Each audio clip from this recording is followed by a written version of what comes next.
여러분 반갑습니다. 오늘 같이 보실 하나님의 말씀은 시편 7편 1절에서 10절입니다. 여호와여 내 하나님이여 내가 주께 피하오니 나를 쫓아오는 모든 자들에게서 나를 구원하여 내소서. 건져낼 자가 없으면 그들이 사자같이 나를 찢고 뜯을까 하나이다. 여호와여 내 하나님이여 내가 이런 일을 행하였거나 내 손에 죄악이 있거나 화친한 자를 악으로 갚았거나 내 대적에게서 까닭없이 빼앗았거든. 원수가 나의 영혼을 쫓아 잡아 내 생명을 땅에 짓밟게 하고 내 영광을 먼지 속에 살게 하소서. 여호와여 진노로 일어나사 내 대적들의 노를 막으시며 나를 위하여 깨소서. 주께서 심판을 명령하셨나이다.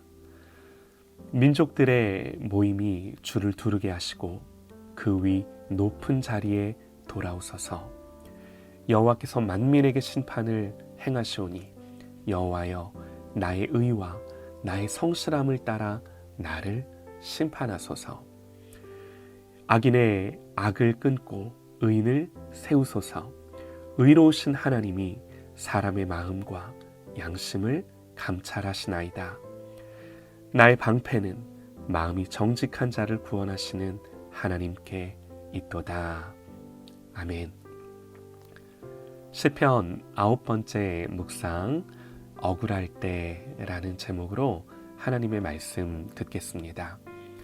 오늘 시편 7편의 표제어는 다윗의 시가요온, 베냐민인 구시의 말에 따라 여호와께 드린 노래 이렇게 되어 있는데요.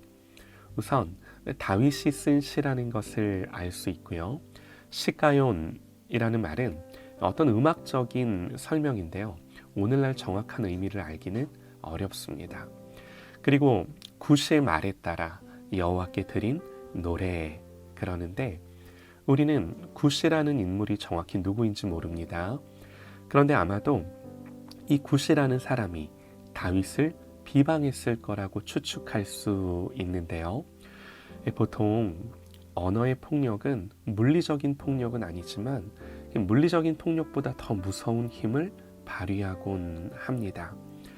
구시가 어떤 말을 했는지는 알지 못하지만 다윗은 매우 억울한 일을 당하고 이 말 때문에 많이 상처받고 아파하는 상황인 거죠.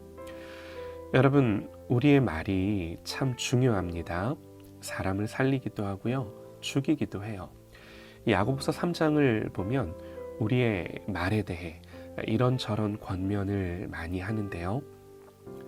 우리가 다 실수가 많으니 만일 말에 실수가 없는 자라면 곧 온전한 사람이라 그럽니다. 또 혀는 곧 불이요 불의의 세계라. 불의의 세계라. 혀는 우리 지체 중에서 온 몸을 더럽히고 삶의 수레바퀴를 불사르나니 그 사르는 것이 지옥불에서 나느니라. 혀는 능히 길들일 사람이 없나니 쉬지 아니하는 악이요 죽이는 독이 가득한 것이라. 우리가 살아가면서 항상 기억해야 할 말씀이에요. 이 비방하는 말은 마음에 상처를 주고요, 용기를 빼앗기도 하고요, 다리를 다치게 한 것도 아닌데 주저앉히기도 합니다. 자, 이런 상황 속에서 다윗은 또 어떻게 하는가? 오늘 표제어가 잘 말해주죠. 이런 구시의 말에 따라 다윗이 부른 노래예요. 다윗의 기도예요. 다윗이 뭐라고 기도하는가? 1절에서요.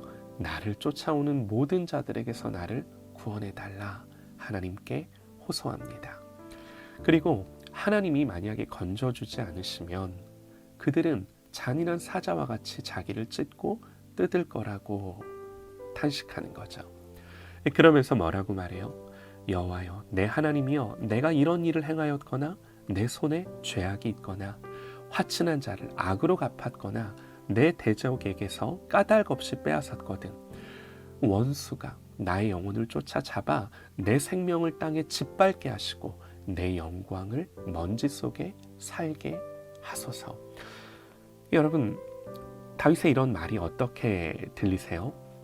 이 말은요, 자기가 무죄하다고 주장하는 것이 아니라 적어도 지금 이 일에 대해서만큼은 자기는 잘못이 없다고 하나님께 호소하는 거예요. 다윗이 이런 말을 하는 것은 지금 이들이 하는 비방에 대해서만큼은 자기는 결백하다는 거죠. 자기의 결백을 주장하는 이런 표현들이 시편에서 자주 등장을 하는데요. 그때마다 오해하지 말아야 할 것은 다윗은요, 자기가 죄인이라는 것을 부인하고 있는 것이 아닙니다. 지금 이들의 비난에 대해서만큼은 적어도 할 말이 있다는 거예요. 자기는 이런 비방과는 지금 아무런 상관이 없다는 겁니다. 그래서 의로우신 재판장이신 하나님이 모든 시시비비를 가려주시기를 구하는 거예요. 여러분, 우리가 그리스도인으로서 할 수만 있다면 사실은 늘 이렇게 말할 수 있어야 합니다. 이건요, 다윗의 기도를 더욱더 힘있게 하는 요소였는데요. 하나님 앞에서 제대로 된 삶을 사는 것은 기도자의 마음에 담대함과 확신을 심어주게 되는 거죠. 이게 무슨 말이냐면요, 요한일서 3장에서요, 사랑하는 자들아, 만일 우리의 마음이 우리를 책망할 것이 없으면 하나님 앞에서 담대함을 얻는다, 그럽니다. 물론 이것이 우리가 기도할 때 무슨 기도에 더 효력을 주는 것은 아닙니다. 어떤 인간도 자기의 의로움을 가지고 자기의 의로움을 근거로 하나님 앞에 설 수는 없는 거예요. 우리가 하나님 앞에 나아가 구할 수 있는 것은 오직 예수 그리스도의 의로움 뿐이죠. 그래서 설령 우리가 하나님 앞에서 깨끗하지 못하더라도 우리에게는 하나님께 담대히 나아갈 근거가 있는 거예요. 그것은 오직 예수 그리스도의 죽으심으로 예수님의 의를 통해서 나아가는 줄 믿습니다. 그런데 이런 거죠. 우리가 범죄하여 하나님 앞에 나아갈 때는 우리의 기도는요, 담대하다라기보다는 하나님 앞에 부끄러움과 회개함으로 시작해야 되는 거죠. 참회와 죄로 인한 고통과 아픔으로 하나님 앞에 엎드려야 하는 거예요. 그러니까 지금 다윗의 대적들의 비방이 만약에 거짓 비방이 아니라 사실에 근거한 말이라면 여러분, 다윗이 어떻게 하나님께 이렇게 담대하게 호소할 수 있겠냐라는 거예요. 도리어 하나님 앞에서, 또 설령 자기를 비방하는 그 사람들 앞에서일지라도 마땅히 자기의 잘못을 시인해야 할 것입니다. 그리고 하나님과 사람 앞에서 회개해야 할 것입니다. 하지만 다윗은요, 지금 적어도 이 사안에 대해서만큼은, 저들의 비방에 대해서만큼은 하나님, 전부 거짓입니다. 나는 결백합니다. 하나님께 항변하는 거예요. 사랑하는 여러분, 다윗은 사람들을 향하여 자기를 변호하고 또 자기의 무죄를 주장하고자 애쓰지 않습니다. 먼저 이걸 다 누구 앞에서 하는 거예요? 하나님 앞에서 하는 거예요. 지금 내 마음이 어떠하다는 것을 솔직하게 다 말할 수 있는 거예요. 여러분, 하나님 앞에서는요, 얼마든지 억울하고 아프고 눈물 나고 힘든지 다 말할 수 있는 거예요.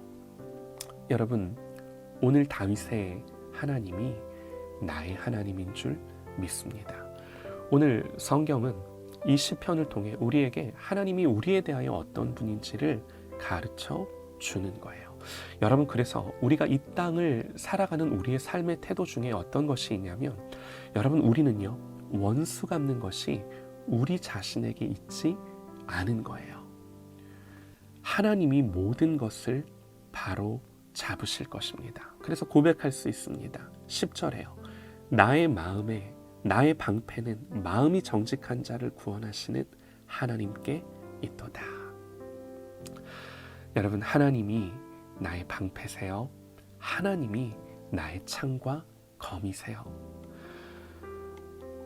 내가 세상의 어떤 다른 것으로 방패를 삼으려 하고 내가 세상의 다른 어떤 것으로 창과 검을 삼아 싸우는 삶을 살지 않아도 되는 거예요.